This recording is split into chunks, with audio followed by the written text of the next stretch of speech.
Hello everybody and welcome back to Bennett's Bar, the channel where I, Joshua Bennett, get to combine two of my favourite pastimes, one being a big fat nerd and two being a bartender. On today's show we are going through one of the most historically greatest stories ever told. Today we are talking about the Wheel of Time. But before we can talk about the Wheel of Time, we gotta roll the intro.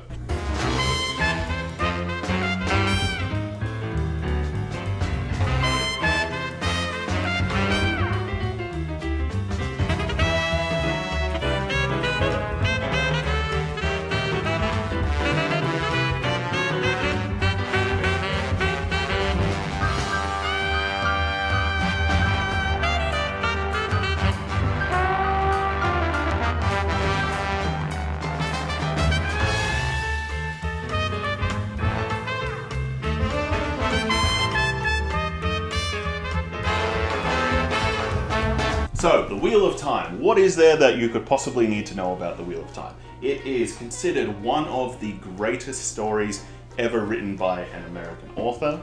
And in the next 2 or so weeks, it is being adapted by Amazon to become a TV series. And a lot of people are penning it to be the next Game of Thrones, but I personally am expecting it to do significantly better than Game of Thrones, because I have no doubt that they will be able to stick the landing because this series is finished. Personally, I am up to book 5 right now, and I am loving the series. But if you have not read the series and you've only seen the TV show and you've come and found this video, don't worry, there won't be any spoilers in this video. But I will say that the 4 cocktails that I'm making, 4 technically 5 cocktails that I'm making in this video, will be based on the books. And then I will come back and I will revisit the Wheel of Time cocktails after I've seen the TV show, because I'm sure there'll be a lot more things to inspire cocktails from the TV show. So if you're a big fan of the Wheel of Time, feel free to like, subscribe, comment, because I got a lot of great things coming up in the future. What is the Wheel of Time about? The Wheel of Time is your classic good versus evil story. You got your classically good guys versus your classically bad guys. And they're doing your classic good versus evil. Good guy has to go on a classic hero's journey to go and defeat the bad guy in his evil lair. And that's actually one of the big issues that a lot of people have with the Wheel of Time, is that it is too classic in its approach to its storytelling.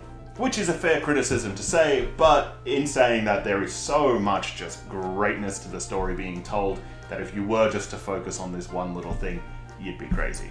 I'm up to book 5 right now. There's 15 books in the series. If you're able to make a commitment, it is a lot of fun. There's a lot of really great stuff. One of the really interesting things is how well the women are written in this story. Especially for a story that is so old, there is a lot of well fleshed out female characters that have a lot of agency and a lot of their own story to tell. And that's something that actually really surprised me. Anyway, I also have a second channel where I review books, and I've got like 5 book reviews of the Wheel of Time so far, the first 5 books. I'll link that channel in the description in case you're interested. But with all that out of the way, let's move straight onto our cocktails. Using the 1 power, I am going to embrace the taint, so to speak, which sounds really dirty now that I've said it out loud. I'm going to embrace the 1 power, and I am going to summon the things I need to create my first drink. Boom, and just like that, we are set. So our first cocktail today is going to be based off of the Aes Sedai, which are the wizards the magic uses in the series. And I'm either going to call this the Amaryllian Seat or the Armelin Seat, however you want to say it, or I'm more than likely going to call it the Aes Sedai Iced Tea, because there is a whole bunch of alcohol in it and it will get you where you're trying to get to, just like a Long Island iced tea would. So the theory behind it is I have made or procured all the ingredients that represent the colors of the Aes Sedai. We've got the white, which will be white rum, the green, which will be Midori, the blue Aja, which will be blue Curacao, the grey, which I was originally planning on doing Grey Goose, but then I remembered I'm broke, so instead I'm going to use Triple Sec. That's a pretty good stand-in for the grey Aja, I think. Yellow, we've got some lemon. Red, I've got strawberry syrup that I made, and it smells delicious. And for brown, I've got bitters. And all of this should combine into something that is delicious. And in case you're wondering about recipes and weights and measures and all that, I will put that all down in the description below, just in case you want to make these at home. But this one's going to be pretty simple. It's pretty much just going to be half an ounce of everything. Except for your bitters, you don't want to put half an ounce of that in, otherwise you will be in for a bad time. So one of the reasons that I wanted to start this video off with the Aes Sedai iced tea is one, obviously the Aes Sedai play a huge role in the Wheel of Time.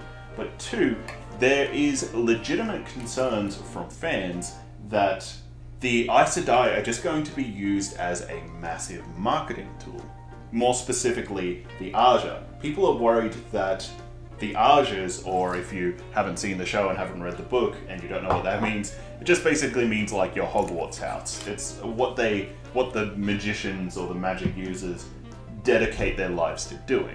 I won't go and explain too much about it, just in case people would consider that to be spoilers, because there is a lot of story beats that do happen depending on the color of someone's Ajah. But people are concerned that it is just going to become nothing more than a marketing tool, that Amazon is just going to put a bunch of like, take this BuzzFeed quiz, find out what Ajah you are, find out what Ajah your girlfriend is, so you can buy her, you know, a sapphire necklace or a emerald necklace or whatever. And honestly, it is a pretty legitimate concern because this series is being created by Amazon, which, as we know, is all about, selling products. But I've got high hopes. You know, at the end of the day, if it just means more options for merchandising, there's a lot of cool like symbols and things inside of this story. You know, there's like cool swords, there's cool spears and necklaces and replicas and rings and all kinds of things that I wouldn't mind getting my hands on. So if they want to market the hell out of it, that's fine with me. Alright, now as I'm combining everything inside of my shaker, it is actually looking pretty good. So far it's like a neon red color, or a neon green color, so to speak, because of the Midori and the blue. It'll be interesting to see what happens when I put some acid in from the lemon. And finally, to finish it all off and round it all out, I've got this strawberry syrup. Now the strawberry syrup was pretty easy to make. Pretty much just the same strawberry syrup that you would make for like pancakes or waffles or whatever. There's 100 different recipes. They all boil down to pretty easy. It's just combine strawberries with sugar, maybe water, a little bit of lemon juice, and just boil it on the pot. Mash it up, run it through a sieve. But if you don't want to go through that effort, it's fine. You can use a strawberry liqueur, or you can use any strawberry syrup that you would use for pancakes. It'll all do the same stuff. But I will say that the homemade stuff does smell delicious, and it does kind of spark a little bit of warm joy inside of me. So I didn't want you guys to miss out on that feeling. And in she goes.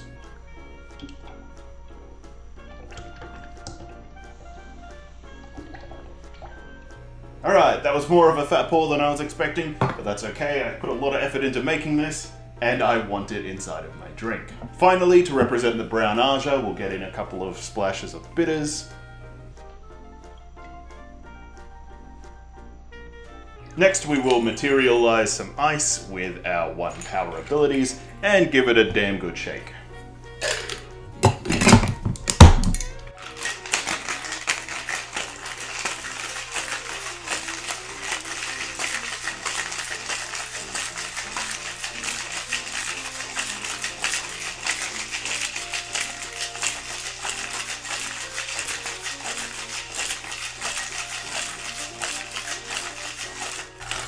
Now that my shaker's all nice and frosty, I hope you can see that. Crack her open.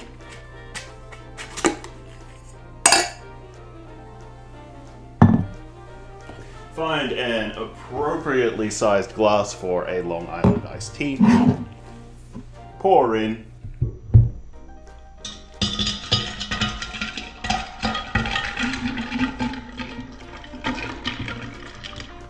Top it up with some club soda. Make sure to overflow it and get it all over your counter. Your missus will really appreciate that.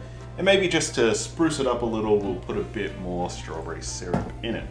And there you go, that is my Aes Sedai iced tea. It honestly does not look nearly as pretty as I was expecting. I was expecting maybe the blue or the green to shine through instead of this like swamp water monstrosity that I've made. So if you're planning on making these at home, I would recommend either doubling up on the Midori or the blue to like try and highlight one color more than the others.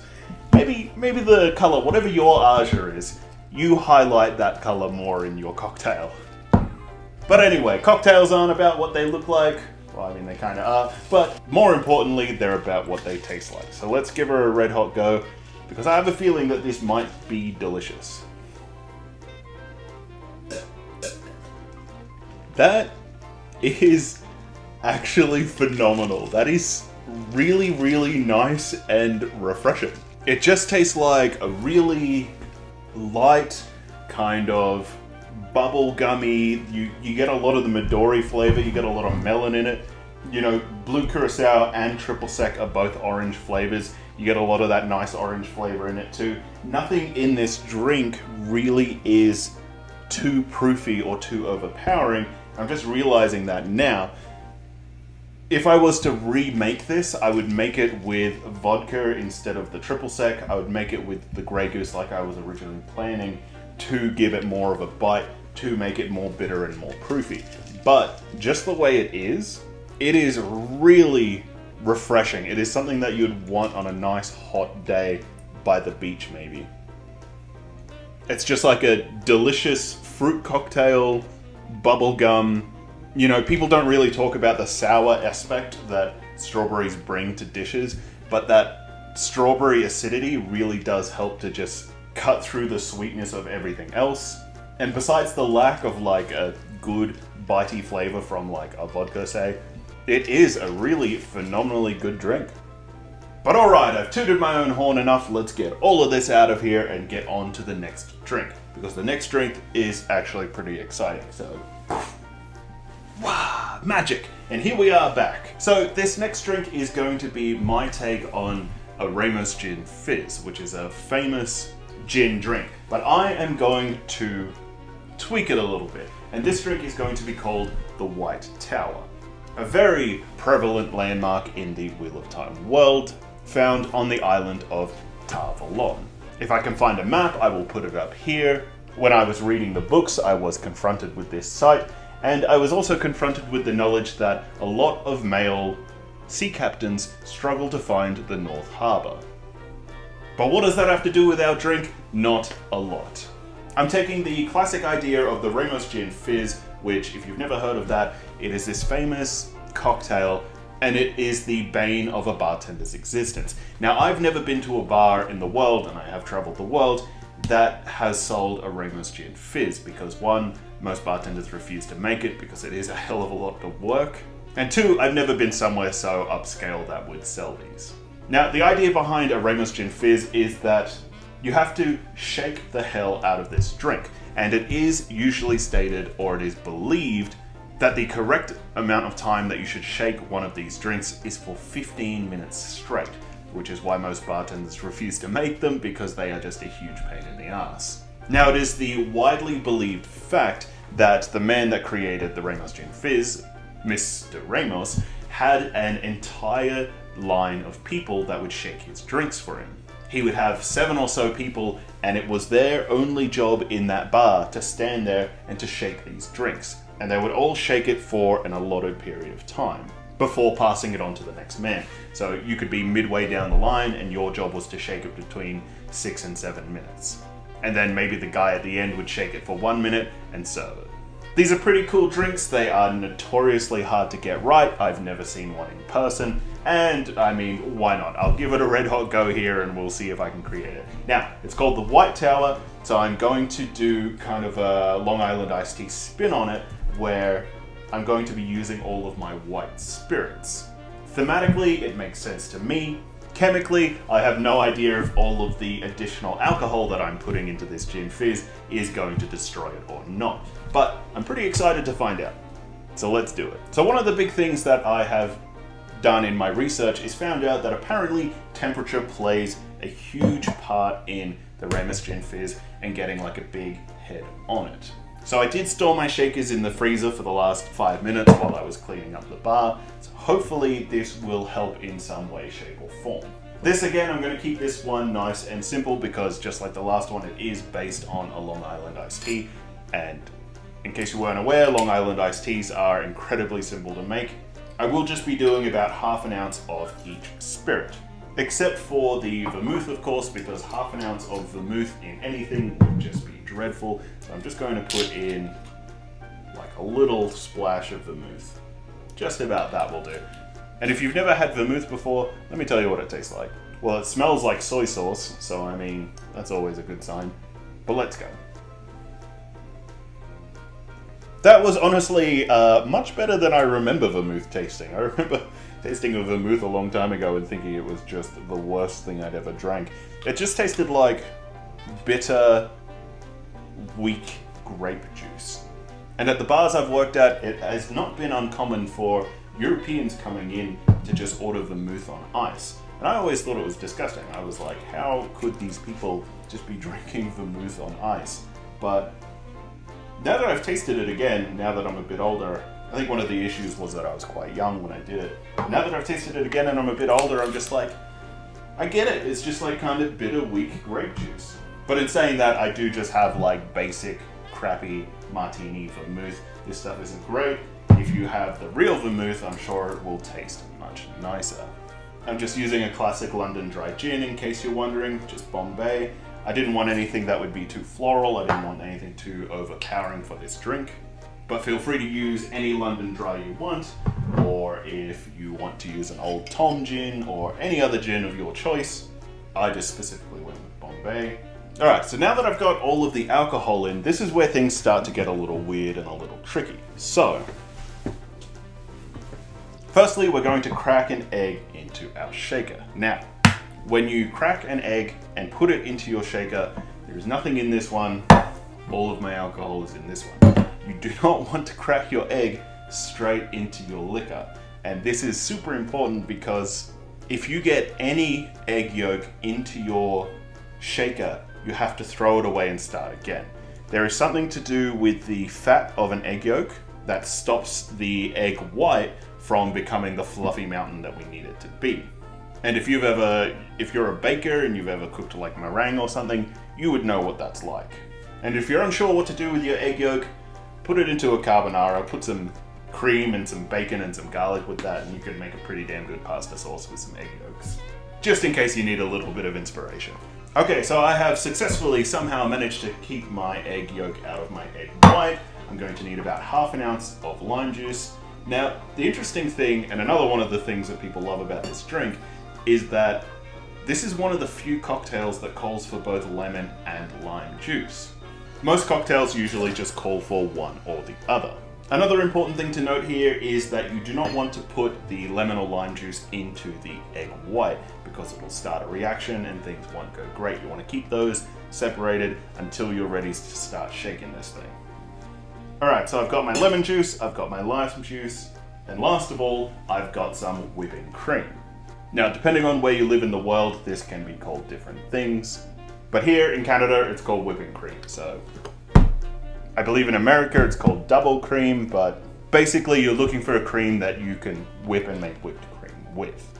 So you're gonna need about half an ounce of cream as well.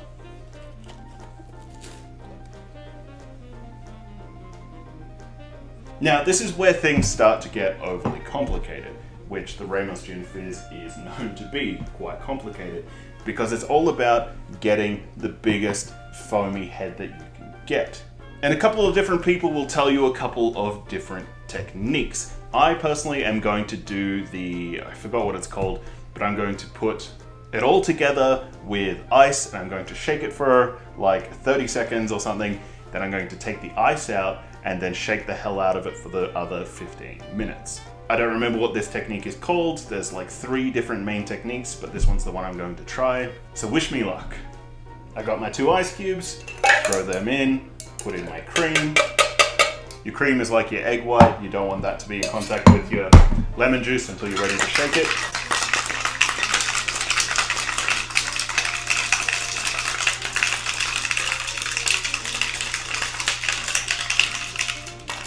Shake it for a second to get it to cool down.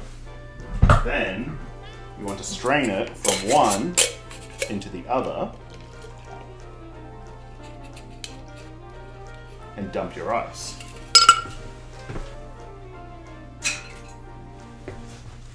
And then immediately keep going. Now I'm not going to make you sit there and watch me shake this for 15 minutes. So I will probably cut to the last 10 seconds or something. See you then. Alright, so I've given this a damn good shake. If it's not good enough for it, I don't know what I could possibly do for it. So I hear that the temperature is really important for this drink. So I've got my little circular glass here that I've been frosting in the freezer. Now I hear that you're meant to put in a little bit of club soda in the bottom. And then you pour in your drink.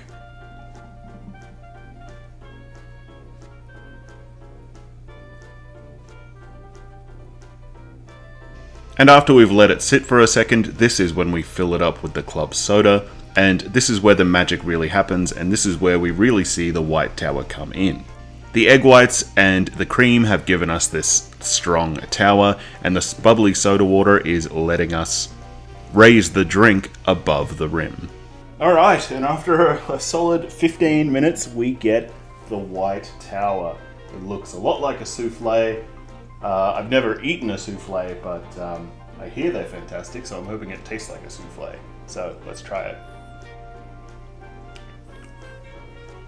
Whew! That is really deliciously creamy, which for some reason I was not expecting at all, considering it does have all the same ingredients that you get in a Long Island iced tea. Let me go again. It has just this great, creamy citrus flavor. It just has like such a nice Sprite meets ice cream, like a Sprite float, I guess you could say. It is really a lot more approachable than a Long Island iced tea, but it'll still get you where you're going, so it's not a bad drink. The White Tower, I could see myself heading there. Alright, we've made our two kind of bigger cocktails that are based on the Aes Sedai and that kind of area. So let's now move on to something a bit more classic. Let's move on to something a bit more classy. Let's move on to the Two Rivers, the home of our heroes, and a cocktail inspired by their hometown. So let's get rid of all of this, and we will bring in everything that we need for our next drink. Now, when it came to the Two Rivers, there was a lot of thinking involved in what kind of a cocktail I would have to make for them.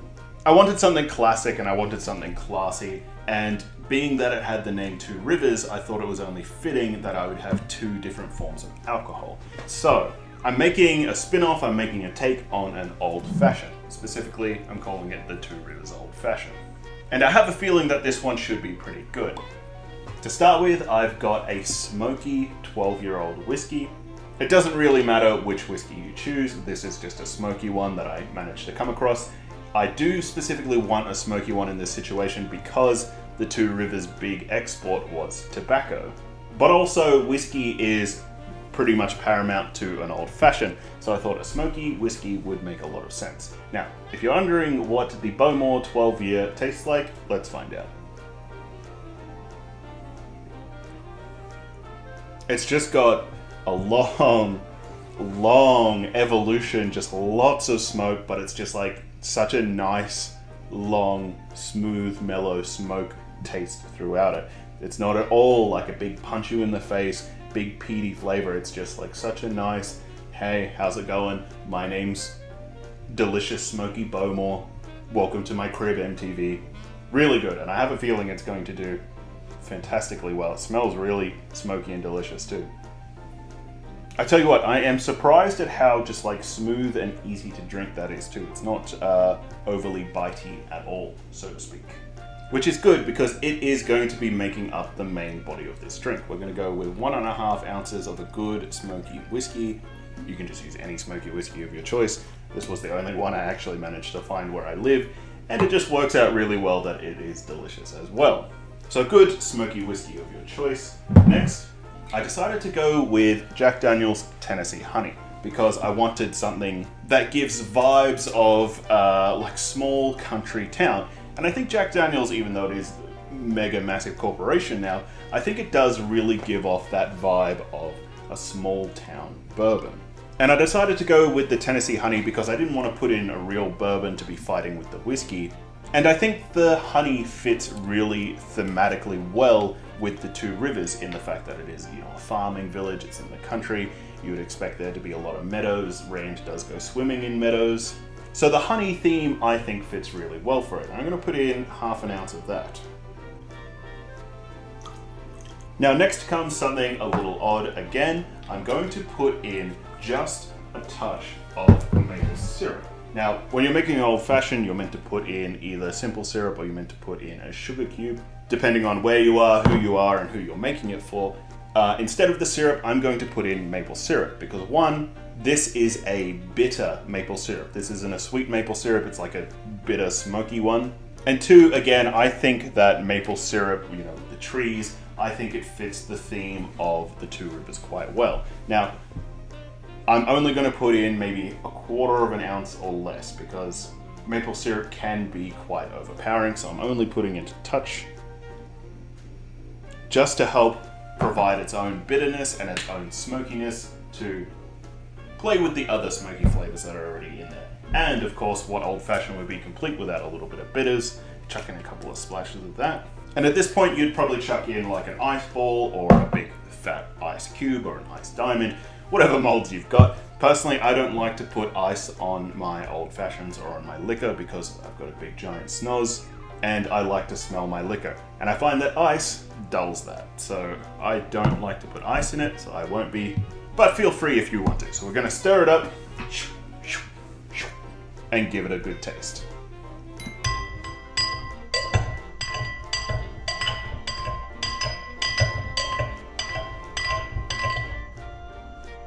Alright, and now that we've given her a thorough stir, let's give it a taste. To the Two Rivers.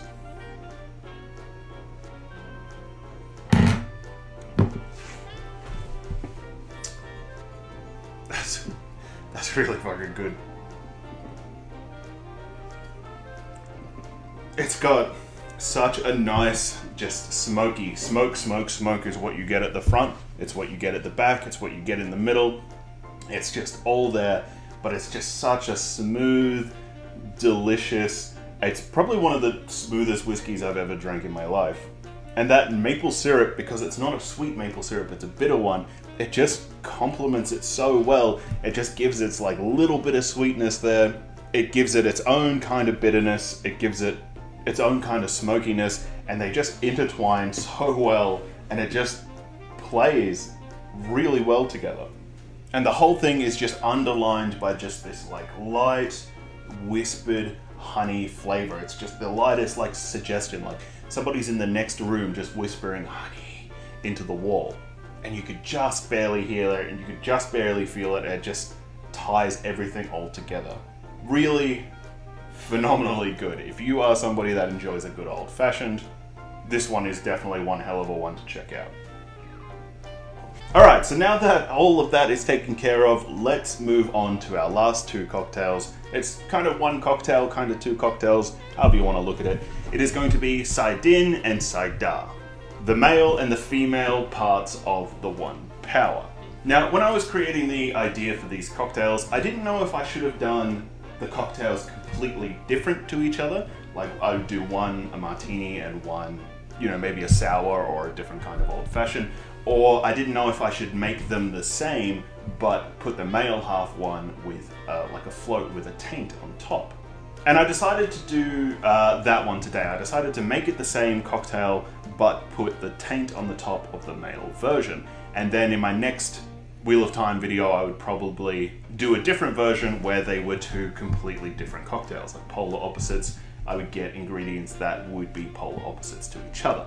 So let me know what you think. I'm only up to book 5, so I don't know if technically the two magic systems are completely different to each other or if they're the same. I'm pretty sure they're different because I think it's a whole yin and yang thing going on. But, whatever. If you got any ideas, I'd love to hear them. Alright, so we are talking about the one power. Now, when it comes to the one power, there are a few different kinds of symbolism that come up in the story. First of all, when the girls are learning how to use the one power, the way that they learn how to use it is to visualize a flower opening, right? Now that gives me something to work with. That gives me gin, kapow, gin. But it could also give you like elderflower liqueur, it could give you like a lilac liqueur, it could give you any kind of flower thing you want. But personally, I'm gonna go with gin because it fits with the cocktail that I'm making.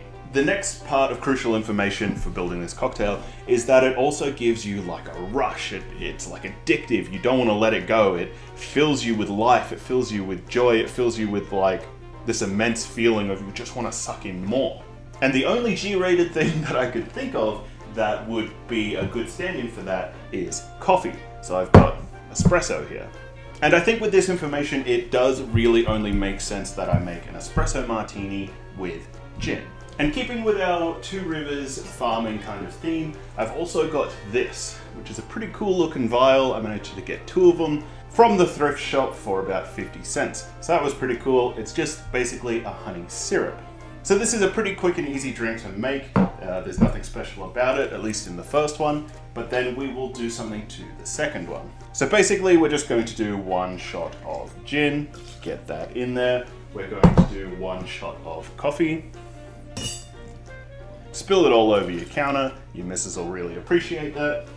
About a 1/4 ounce of honey syrup, or however sweet you like it. I'm gonna go with about a 1/4 ounce.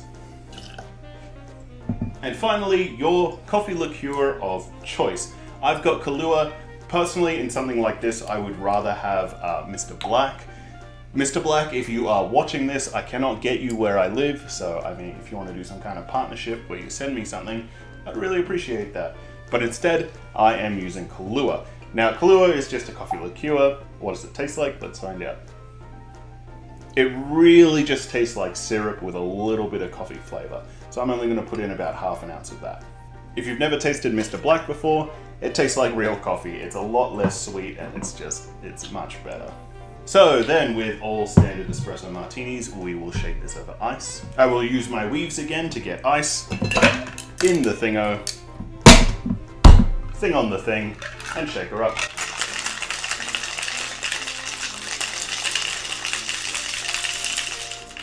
Now, some people say that there is a proper way to shake espresso martinis, some people say there isn't. There's a proper number, there's a proper strength you're meant to use. It really all does come down to how frothy you want it. There isn't really too much science in it. You shake it more, you shake it harder, you'll get more froth. It's just, comes down to your own personal discretion.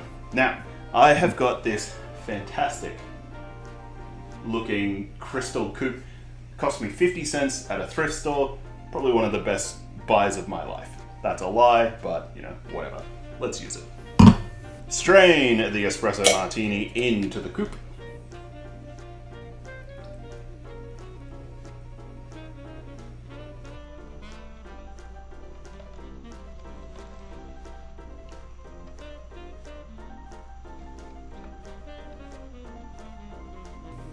And there we go, you got your nice little creme on the top. It looks very pretty.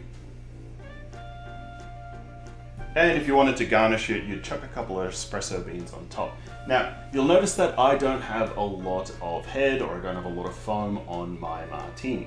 And that's because I didn't shake it for very long or for very hard. And I did that for a specific reason. It's because I need to still put the taint on this when it comes to making it the Saidar instead of the Sardine. But let's give it a taste first. Very gin forward, very floral, even though it's not a particularly floral gin. The honey really does help for that. The espresso is nice, the espresso is not lost. It does add a nice bit of bitter and acidity to it. It's just all round a nice drink. You really can't go wrong with an espresso martini. But now let's needlessly complicate it and put the taint on top. Now, I had a few ideas for putting the taint on top of this. I was thinking about layering some kind of like vermouth or like Everclear or something like bitter and gross and disgusting, which would thematically fit in really well. But as I'm trying to create delicious drinks that people would like to try, it wouldn't really fit in that regard. So I had the issue of I had to create a taint, I had to create something that was like kind of bitter and not great, but would still fit in with an espresso martini quite well. And so I came up with this. Cocoa powder. Now, if you've never had real cocoa powder before, it is very bitter. It is nothing like chocolate at all. It is very bitter. But when I mix the cocoa powder in with the espresso martini, it will taste phenomenal. At least I imagine so. So it fits both themes quite well. On the top, it will be like a bitter layer, a bitter taint for the drink. But if I was to mix it in, it would still help to create a delicious drink because it's bitter chocolate. So let's try it and see what happens.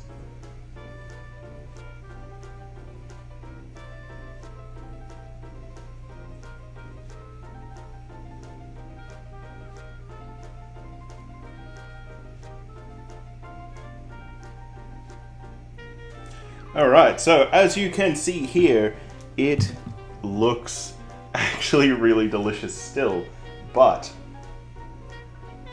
you can smell the bitterness of the cocoa, and I'm actually really excited to give this a try, so let's just jump straight in. So it really does act its job as creating a taint, because you do breathe it in, and it does immediately fill your mouth with like bitterness and cocoa flavor, and then when the espresso martini comes in, it does combine in your mouth and create a delicious elixir.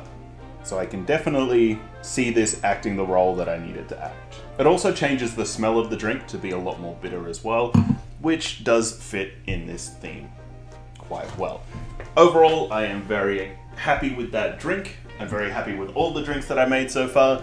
I definitely probably wouldn't bother making the Brema's Gin Fizz. It was just a lot more hassle than what it was worth, but it did look pretty cool on camera, so I'm glad that I did it. Alright, and that's pretty much it for my Wheel of Time drinks. I hope that you had a great time here. If you've got any ideas, whether it be books, video games, movies, TV shows, whatever, anything that you would like me to create drinks for or based on, please let me know. I'll look into it. I would really appreciate the ideas. Check out my other channel linked below in the description if you want to see book reviews on the Wheel of Time, or book reviews on a whole lot of other things as well. There'll also be reviews of the TV show The Wheel of Time. Please like this video, leave a comment, subscribe to the channel. I've got plenty more stuff coming in the future, and as always, thank you very much.